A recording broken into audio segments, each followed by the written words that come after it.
Smith. How you doing this morning? Good morning. Doing well, and yourself? Doing good. I'm James Verrett, your moderator this morning, and Mhm. we have some members of the media. We'll introduce you, and then we'll open it up for members of the media. We'll ask you to give us an opening statement. Joining us now is Byron Smith in his 9th season at Prairie View A&M and 2019 tournament champions. Coach, if you could give us an opening statement. Good morning. Really happy to be here at SWAC Media Day. Really excited about our basketball team for the 25-26 season. It should be a really exciting one. I think we've recruited well. I think we've got some really good pieces. And again, really excited about what we can accomplish. We'll open it up for questions. Chris Gardner, you're first, and then James Hill. Chris Gardner, Houston Round Ball Review. Coach Smith, how you doing today? Doing well, Chris. Yourself? Doing well. How will this season's roster be different than your previous rosters at Prairie View? First of all, we have size, Chris. That's something that's been plaguing us the last couple of years. And it's not by design. It's just kind of how it happened. We just weren't able to get the size to be able to compete, especially on the boards in our conference. But I feel that we went out and made that the mainstay and what we wanted to address. So we're bigger. I think we're tough. I think we're stronger on the perimeter, more physicality. So I think the outcome will be much different. Than winning, 5 games last year in our 24-25 season. Jason Hill and then Jason Bristol. James Hill first. Hey, Coach, I hope you and everyone affiliated with your program are well, and also everyone in Birmingham today. Just talk about this team you want to bring into 25-26 and just what your team looks like so far as you guys gear up for the season. Again, as I said, the size is probably the most noticeable thing that you'll see with this unit. And I think we got a lot more experience too. We've got guys that are coming in from various colleges and various levels, Division I, NAIA, Division II, that have a lot of playing experience. Whereas in the past, we would bring in kids that would come from other institutions and they didn't really play a lot. So I think the experience will be something, guys that know how to play, that know the terminology, that you don't have to spend a lot of time in implementing a lot. You can just, because they'll be very familiar with the things that they hear because they've been through it before. But again, the size will be very noticeable. I think we'll be able to compete on the boards.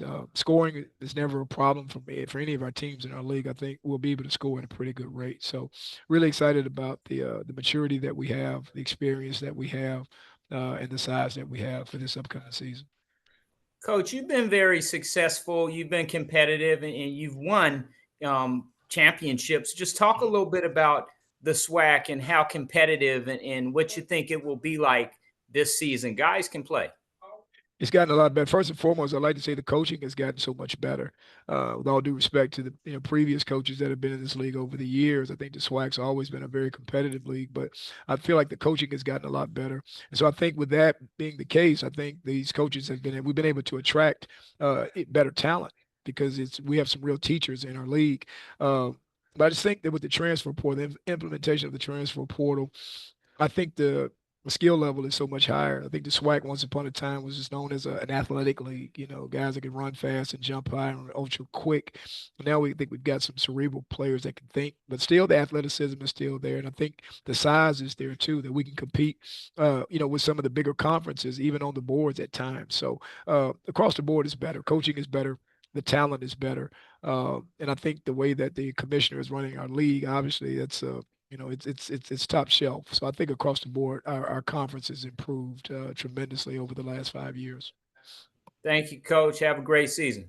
Thank you, guys. Appreciate you having me. Jason Bristol, you're up next. Morning, Byron. Correct me if I'm wrong, but is it a complete overhaul of the roster? Pretty much. We had 3 guys that we retained from last season's team, and one of them was a red shirt. So only 2 guys that actually got any playing time last year for the 24-25 season. So I would say probably about 95% of an overhaul of new players that are part of our program now.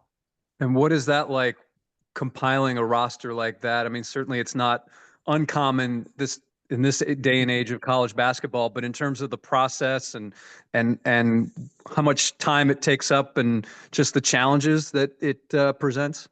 I think it's the new normal. I think every coach pretty much across the country is dealing with it. Maybe not, a complete overhaul, but I would probably say anywhere from 50 to 75% of their roster is changing each and every year. But again, I think if you're smart, you tend to want to go after players that have extensive playing time in some of these other four-year institutions. Obviously, junior college is still a route that we take. But most of our roster is comprised of transfers, and you want guys, like I said, that have extensive playing experience, that are high character guys first and foremost, that don't have a lot of red flags, on their resume, that just want to kind of come in and have an opportunity to compete at the Division I level, and hopefully have a chance to move on and play professionally somewhere, which most of our guys, if they have the stats and the numbers to be able to do that, they get those opportunities. But a smart group that we have right now, so we don't have to spend a lot of time on reteaching things. They pick up on things pretty quickly. So very smart and very mature group that we have this season. Chris Gardner, you're up. Coach, how much of an impact has NIL had on recruiting for you? I mean, tremendous. It impacts everyone's program at the highest level, the Power Fives. Obviously, at our level, it's our conference. We've got several schools that are way down the line with NIL. We're a little bit behind. I'll be very honest with you. We're a little bit behind here at Prairie View, but I think the commitment has been made from our administration to help more, and so we're waiting for that to kick in. But by the grace of God, we've still been able, to put together, we think, a very, very, very competitive roster, one that we feel very, very good about. But let's make no mistake about it. These kids are want to be incentivized. They want to be compensated because it's pretty widespread all over the country.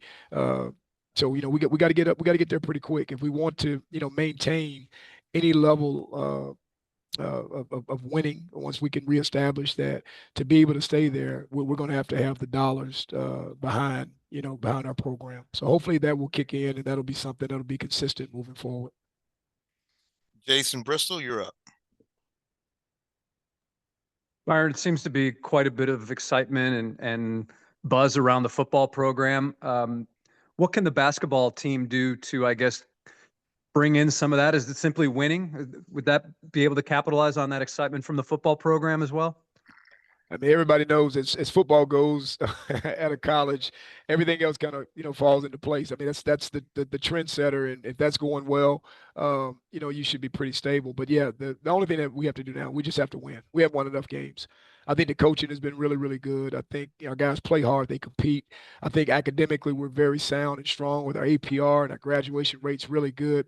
The only thing that we haven't done enough in the last 3 or 4 years, we haven't won enough. And I think that's getting ready to change. Feel really, really good about that. But obviously, I tip my hat to Coach Jackson and our football staff for having everybody in a really, really excited space right now. And we have to do our part. And I think we will be very, very competitive and have a chance to win some games that we haven't in the last few years. Thank you. Coach, we have a few more minutes. Members of the media, if you have a question, please raise your hand using the icon on your Zoom device. James Hill, you're up. Hey, Coach, the transfer portal and eligibility, back in the days, you would sit out and then go to another school. Nowadays, in this current environment, if you will, a student athlete can go to several universities and move on and play for different conferences and teams.